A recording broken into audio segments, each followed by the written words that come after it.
Shoutout sa mga solid nating ka-teammate na sila Ronald Berbosidad, Katsakino Dukusin, Wendell San Buenaventura, Eric Durian, and Teresita Valencia.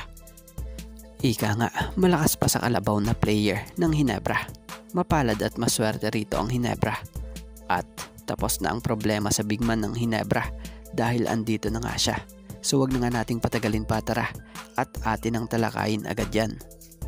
Kung noon nakikita sa tindig ng lineup ng Ginebra ang pagkakulang ng big man sa kanila, doon na lang sa nung nawala si Japet Aguilar dahil sa injury, pilay nga po ang lineup nila.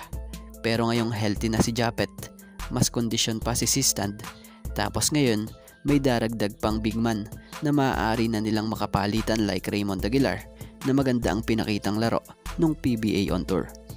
Grabe yung Raymond dito, bihira lang makalaro pero kapag pinasok, bigay todo.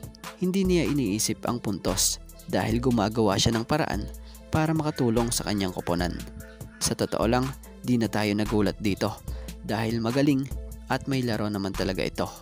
At ilang beses na rin itong na best player kapag binibigyan nga ng mahabang minuto.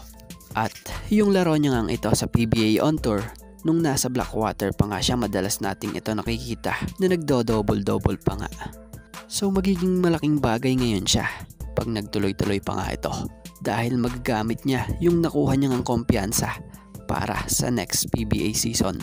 So si Raymond Aguilar nga, nag-average ito ngayong kasalukuyan sa PBA ng 10.20 points per game, 4.00 rebounds per game, and 1.60 assists per game. Nagkakaedad ito ngayon ng 36-year-old at may taas na 6'4" at kayang pumosisyon mapa center or power forward. So ito nga lang po muna mga ka-teammate ang ating sports pasada, and thank you for watching guys, and God bless everyone.